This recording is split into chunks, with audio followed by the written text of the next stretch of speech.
Já, komið þið sæl og blessuð. Ég heiti Katrín Grétarsdóttir og mér bara heiður að því að fá að vera hérna með ykkur í dag.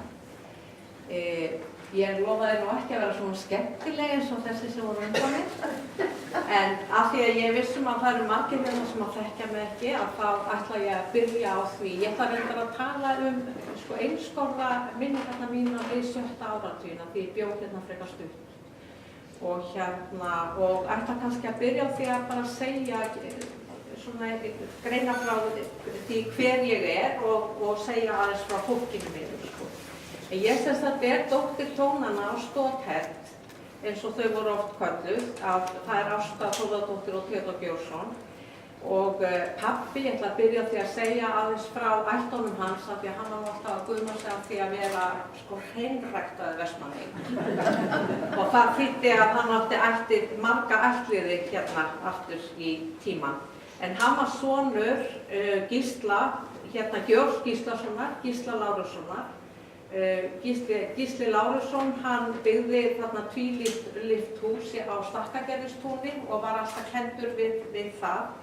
Og konu hans sem var hún Jóhanna Árnadóttir, Árna Byrðurssonar, og þarna eru mormónarnir sko.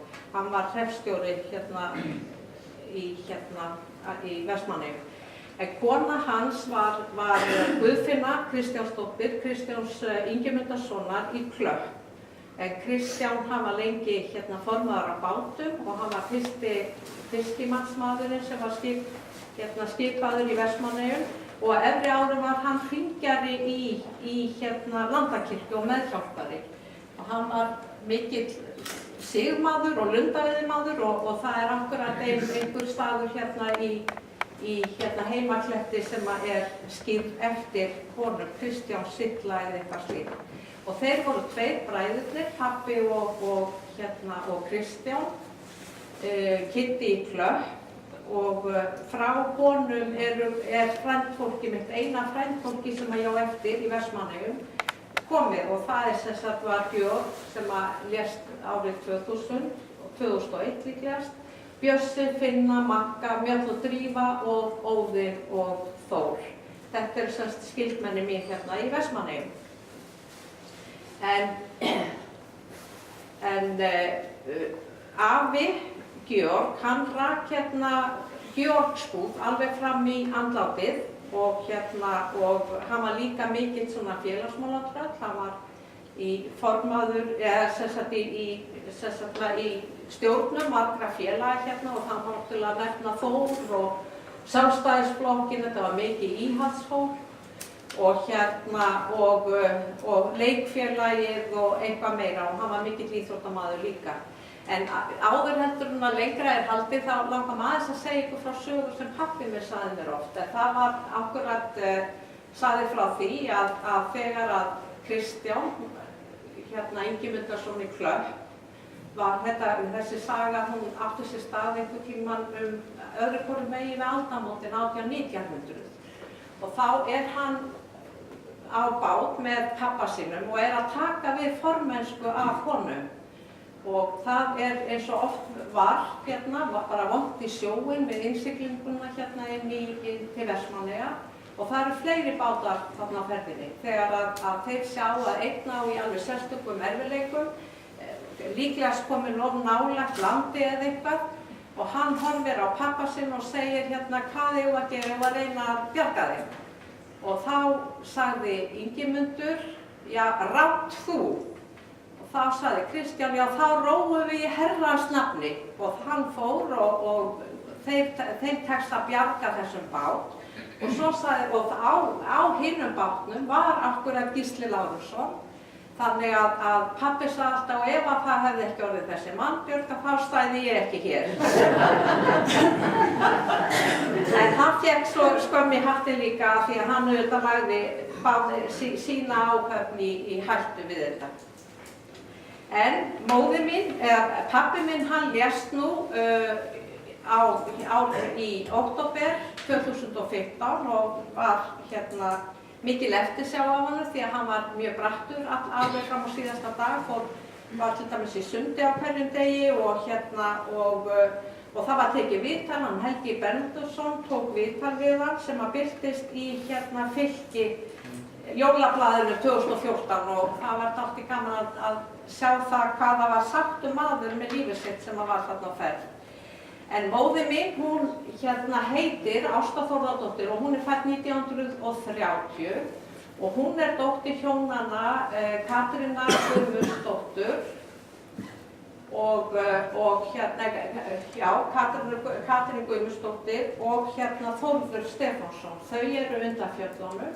Afi frá Rauðafelli en amma var frá Gíslakoti og þau fluttu hingað til Vestmannaeyja árið 1919.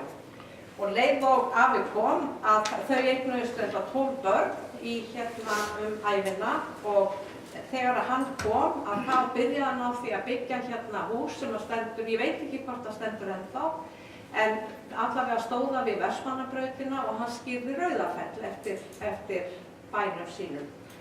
Og jafnframt þá tók hann lán og hjá Gísla Jónsson sem þá var og keypti sér 10 tonna bát í félagi við 2 aðra. En það sem gekk ekki vel fyrstu vertíðina þannig að hann tapaði miklu fé og það var gengið af húsinu og báturinn seldur.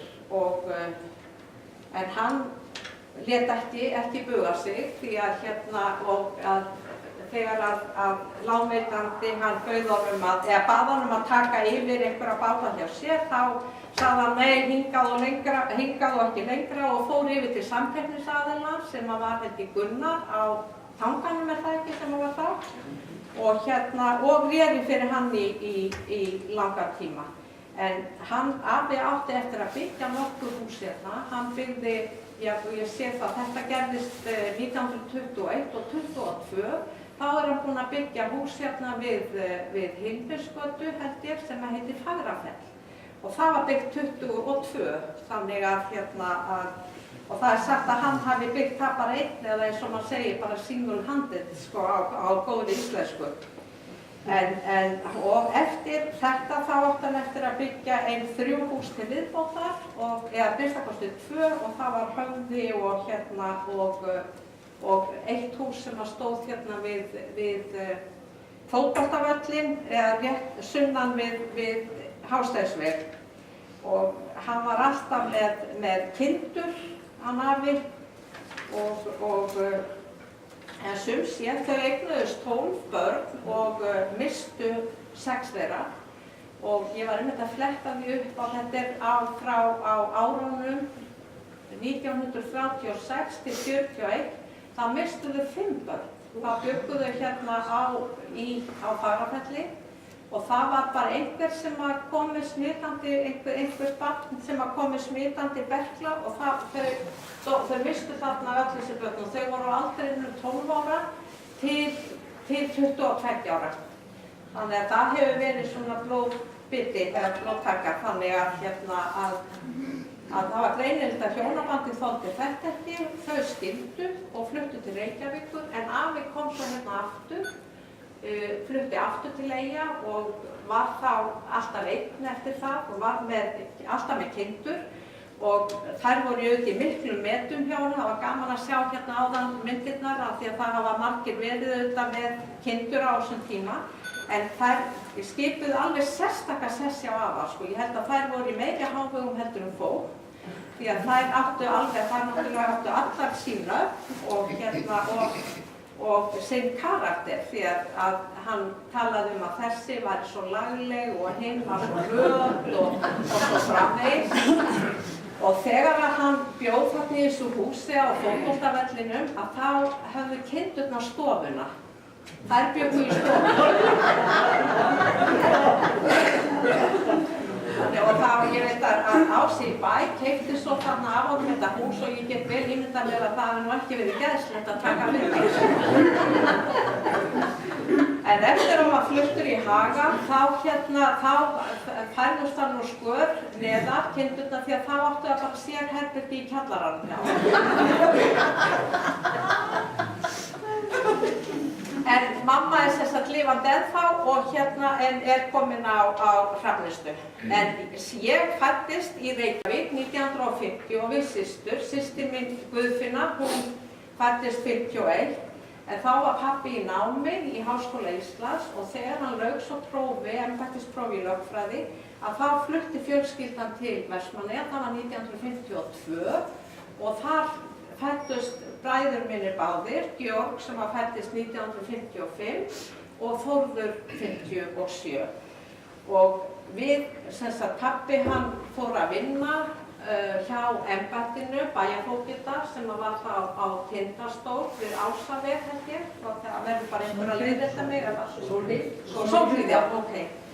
Og þá var sem sagt bæjarstjóri Torfi Jóhannsson og þarna man ég, svona fólk sem kom og voru gestir heima og það var Freymóður Þorsteinsson sem var ofboðslega stór og mikill og fyrirferð og skemmtilegur karl og hann var þá fulltrúi hjá embættinu og tók svo seinna við og var bæjarstjóri og þarna var Sveinbjörn okkur sem var kallaður Simbi og hann kom mjög oft heim í og ofboðslega góður við okkur systkinin og svo var það einhver tímann að við erum á þjóðhátíðinni og þá sáum við Simba dauðadrukkinn og einhverju tveir og hann gæti ekki gengið og einhverju tveir að leiða og þetta náttúrulega var ofboðslega skrítið. En við einhvern veginn rettuðum við þannig að úr þessu urðu bara til tveir Simbar. Það var Simbi og Simbi á þjóðhátíðinni.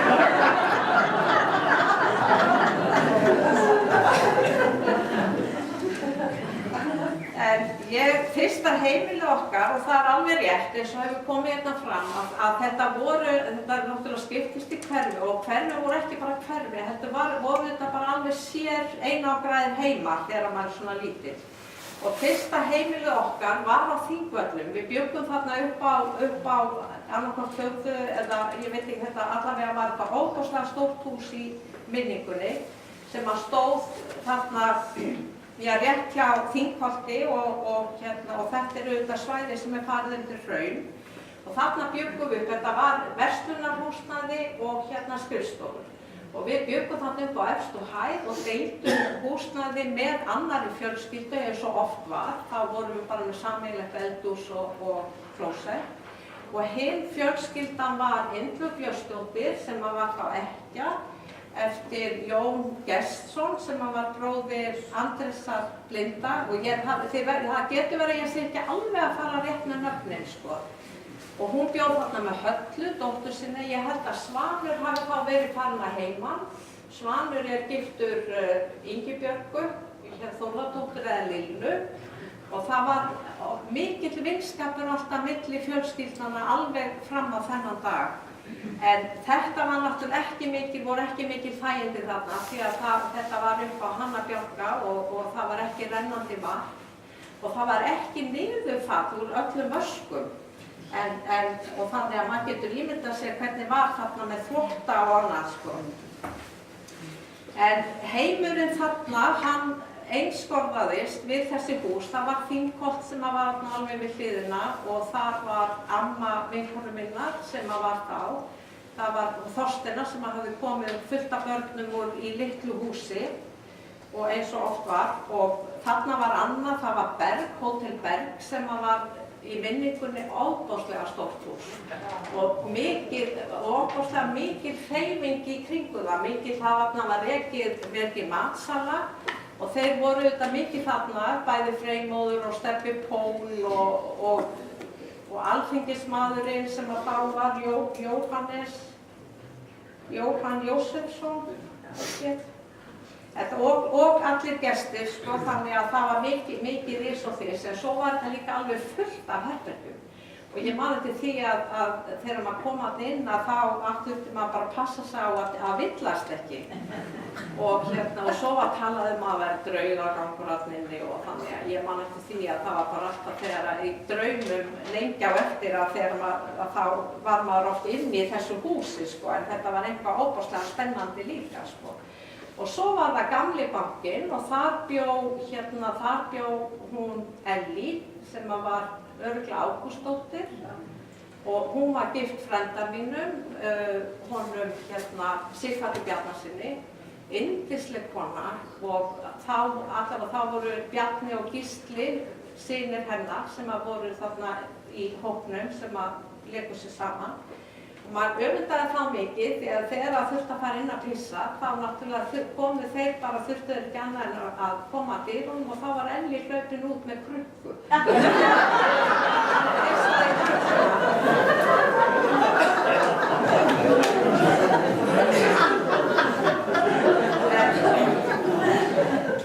Fyrsta endurminningin mín þegar ég hef örugglega verið milli 23 ára og þá sit ég í einhverju sandbing fyrir utan stóran vegg sem var fyrir utan Hótel Berg. Ég og Maggi Kristins og erum að myndast við að reyna að búa til bílavegi þarna í þessum sandbing. Og ég sagði honum frá þess að þetta hefði verið mín fyrsta endurminning í Vestmannaeyjum og þá sagði hann, en manstu ekki hvað ég kom ofta að reyna að heimsækja þau upp á Vestmannaeyjum eftir þú fluttir.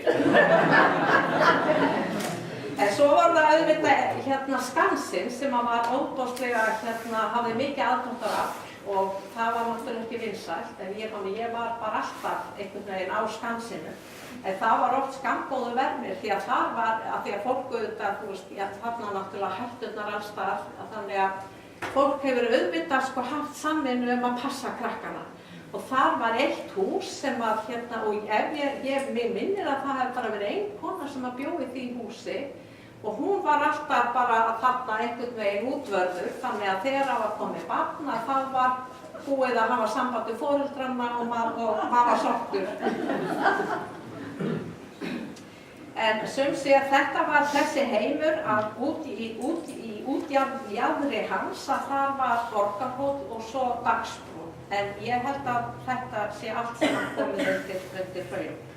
En það var annað sem var einhvern veginn að þið vorum að tala áðan eplin og appelsínurnar. Þetta náttúrulega það var svo mikið gjaldeyrisvart á þessum tíma.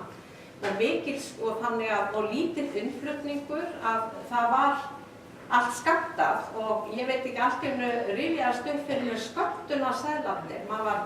Er það ekki rétt munað hjá mér að maður fór með skömmtunarseðlarna í gamla banka og þar fékk maður einmitt smjör og smjörlíki og ég man alltaf hvernig smjörlíki, skömmtunarseðlarnir þeir voru aðeins minni svona og mjórri og lengri en fyrir smjörstykkin voru þeir styttri. Og einmitt með eplin, ég man eftir því einhvern tímann fann ég eplahýði sem einhver hafði skrælað epli og ég bara át það beint út úr götunni. En svo var það þarna á árinu 1955 þegar ég var 5 ára að þá fluttum við upp á Vestmannabraut 25 því að þá hafði afi minn, hann dó í febrúar 55 og hann var þá aðeins 60 aldri og þá var hann búinn að vera ekkjumaður í 2 ár og amma hafði dáið þarna 1953, aðeins 54 ára.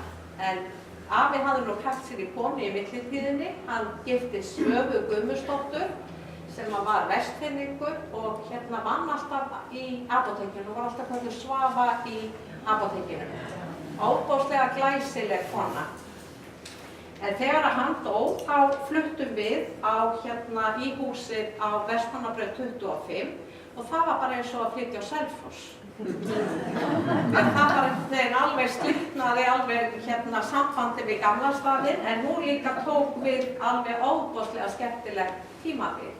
Því að þetta var, það nú einskorðaðist heimurinn við rúntinn í Vestmannaeyjum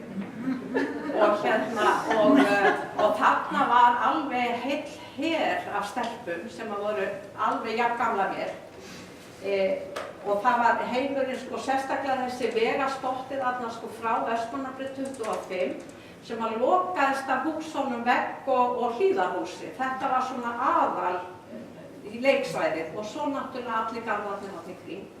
Og ég man sérstaklega eftir garðinum á Hól og hlíðarhúsi sem var alveg einstaklega fallegi garðar og var bara einhvern veginn svo mikið ævintýri að leika sér í þeim. En þarna, bara svo ég telji upp, stelpurnar sem voru þarna í hverfinu, það náttúrulega ber fyrst að telja Þorsteinu, dóttir Tótu og Gretas í veg. Og svo var það Soffía sem var dóttir Boga í Neista og Halldóru. Og þarna var Binna á Hól og Ásdís, rakarans. Og svo náttúrulega Sigga á Stöðinni og Steinun á Gamla spítalanum. Og Áslaug sem var upp á skólavegi, já. Og það var ofboðslega gaman. Þessi tími svona bara æskan einhvern veginn í hnotskurn. Það var mikið leikið sér og mér fannst einhvern veginn, það var einhvern veginn alltaf sól. Og það var Teygjutvist og það voru Parísarnir og skemmtilegastu var auðvitað bæjarleikurinn, sko.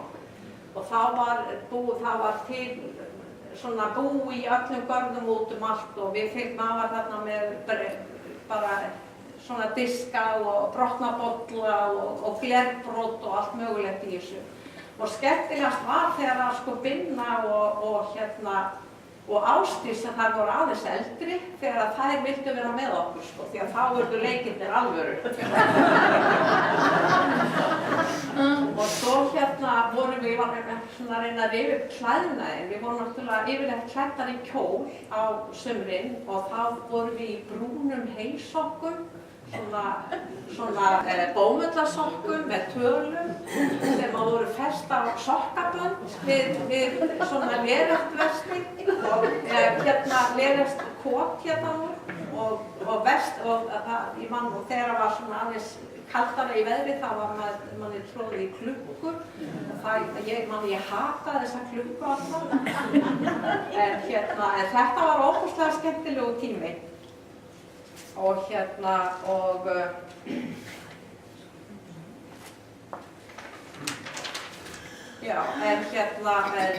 svo var það að þegar við vorum 9 ára, þá réðum við Þorsteina réðum okkur í humar.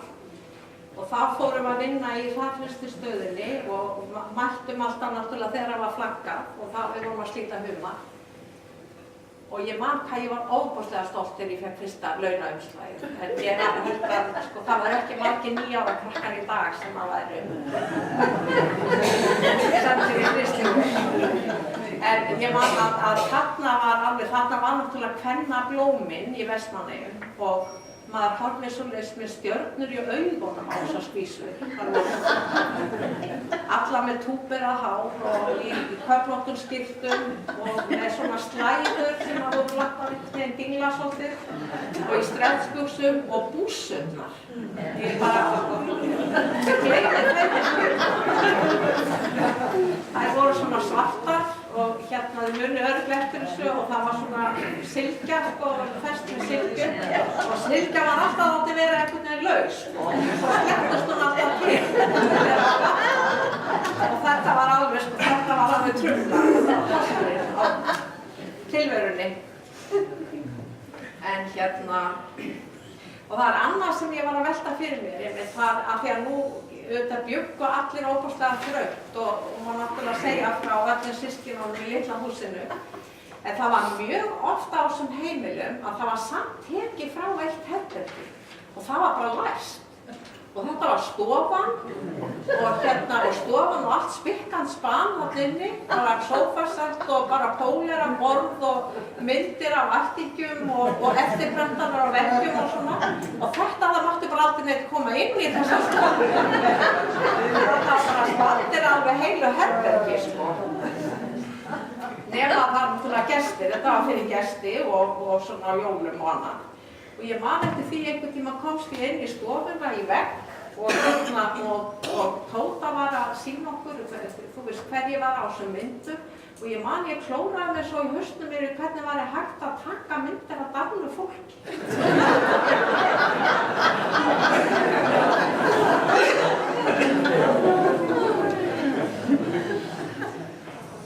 Og svo var það apótekið. Það var alveg sérstakt. Þarna voru þær Åse og Kirsten dóttir hennar og Svafa og það var alltaf lokaður garður þarna og það var, mér fannst vera manntæða hár veggur alltaf í hérna kringu garðinn. Ég náttúrulega var með svolítið sambönd út af tengslum honum við afa, þannig að maður komst nú stundum hann inn í garðinn og það var eins og að fara inn í, bara þetta var heimur í heiminum. Þú veist, þetta var svona eins og bara aldingarður og þarna sátu þær upp á danska vísu og drukku kaffi og kakó í garðinum og þetta var svona svo aldingarður. Þetta er voðalega skrítið í minningunni. En svo byrjaði skólinn og það var auðvitað langt að fara alla leiðinu upp á skólaveg fyrir okkur í miðbænum. En það var kennararnir, ég man að það var Steingrímur sem kenndi mér fyrst. Og svo var það Þórarinn og Þorvaldur og annað, þetta fer alltaf að rifjast upp þegar maður fer að hugsa tilbaka. En það voru ekki alltaf jólin því að svo gerðist auðvitað sá voveiflega atburður af sumarið 1957 þegar ein leiksystirinn Soffía, þegar hún var undir bíl á horninu á Bárugötu og hérna Vesturlandsbraut. Og þetta fréttin, hún hefur raunlega borist mjög snemma inn á mitt heimili af því að afi minn, afi Þórður, hann kom að þessu slysi. Og þetta er bara svona í minningunni bara eins og bíómynd, svart-hvít sko, sem að bara fraus. Og ég man alltaf eftir því sko þegar maður horfði á hérna á mömmuna og ömmuna sem stóðu fyrir utan Hlíðarhús og hérna og pappinn og afinn komu hlaupandi til þess að kanna hvað hefði gerst og svona. Og mamma var svo á tröppunum á Vesturlandsbrautinu með bróður minn sem var þá nýfæddur, vafinn í hvíta sæng. Og hann var svo skírður Þórður Kristófer því að Kristófer er verndari umferðarinnar. En Soffía var einmitt einstaklega lifandi barn, ofboðslega söng eins og engill. Og ég man alltaf eftir því að svona ein lítil minning þegar við vorum að róla saman. Mér finnst eins og það hafi verið í garðinum á Hlíðarhúsi, að það hafi verið rólað þar. Og hún söng, hún kunni alla texta og þá var söngur þarna meðan við róluðum Bjössamjólk úr bílnum og ég komin heim í Heiðadali. Og hún kunni þetta alveg reiprennandi.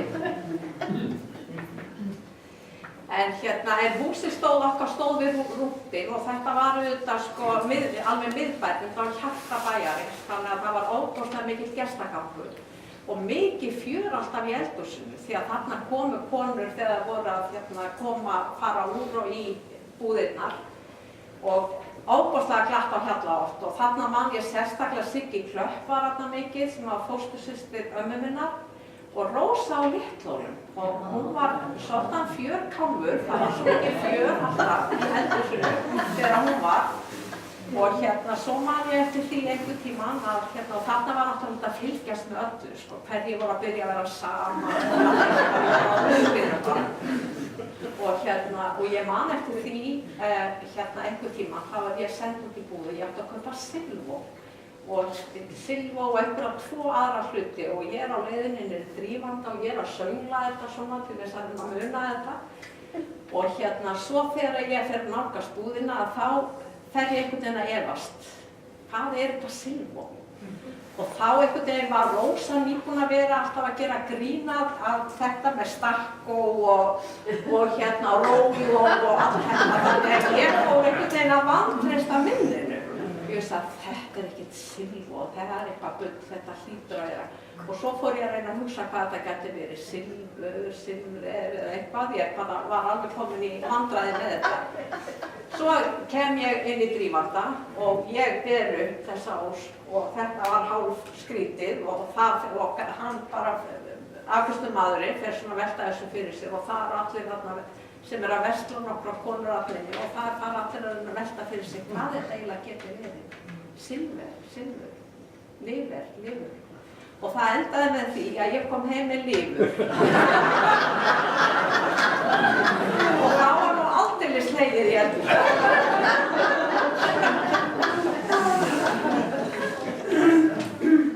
En svo fluttum við og við fluttum næst á Fjólugötu nr. 1. Pabbi byggði það hús og þá lýkur eiginlega svona þessum og þá erum við komin á 7. áratuginn þegar ég held að ég var 9 eða 10 ára þegar við fluttum þangað og pabbi sagði oft frá því og mamma að þegar þau voru búin að steypa fyrstu og aðra hæðina að það fóru til Reykjavíkur og afa var falið að setja sperrurnar. Og það átti bara að vera lítið og nett þak á þessu húsi, en þegar þau komið tilbaka, það voru held í 4 eða 5 metra langar sperrur komnar. Það hafði afi bara ákveðið þetta bara sjálfur og allt út úr teikningu að, þú veist, fyrst að væri nú aðeins á annað borð, það væri eins gott að hafa bara almennilega íbúð. Þannig að það voru auðvitað aðri tíma þá heldur en núna. Þannig og það var auðvitað íbúð gerð þarna uppi og systurinn og mömmu bjó þarna á tímabili og Ástabubba bjó þarna á einhverjum tíma.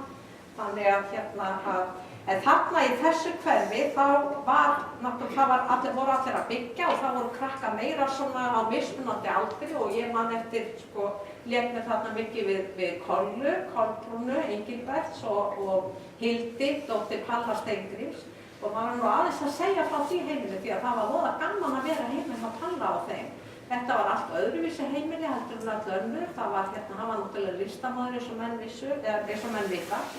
Og hann ferðaðist þá landið og týndi steina, kom svo heim og var gjarnan á stéttinni bara alltaf með sleggjuna að vilja steinana sem hann notaði svo í listaverkin sín. Og ég á eina mynd eftir hann sem hann gerði með þessum hætti af Halldóri Laxness. En ég man líka eftir myndum sem hann gerði mikið af konunni sinni, bara svona móðurmyndum þar sem hún með barn á brjósti. Og það væri ofboðslega gaman að sjá þessa myndir. Bara halda sýningu á því eða eitthvað slíkt því að þetta voru ofboðslega skemmtilega myndir hjá honum.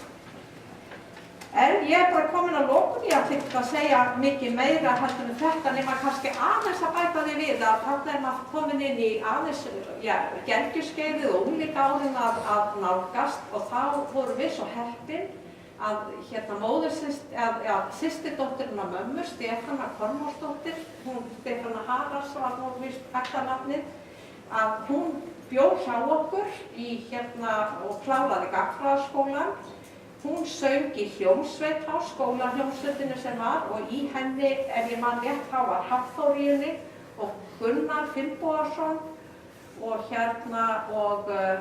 Ella Thor var þarna og það var óbúslega gaman að fá að vera partur af þessum heimi því að það var bara svo gaman hjá þeim og þarna ég man ekkert sérstaklega eftir þessum lögum sem voru I'm gonna knock on your door og Brenda Lee með My Does the Sun Go on Shining og svo náttúrulega voru 18 Yellow Roses og Sóðu litla barnið mitt og allt þetta. Þetta var óbúslega skemmtilegt að fá að fylgjast með þessu.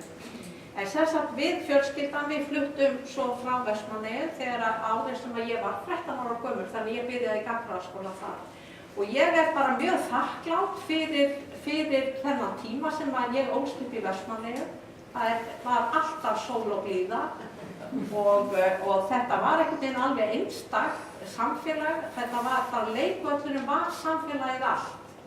Og sérstaklega eftir að maður var fluttur þarna upp í hverfi að þá einhvern veginn það hætti þessi hverfaskipting því að þá var bara öll eyjan orðið leiksvæði, bæði fjöllin og Skráingan og allt saman.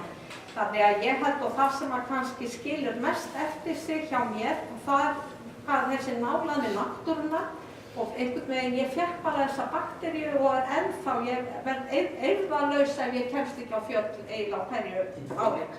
En ég þakka kærlega fyrir.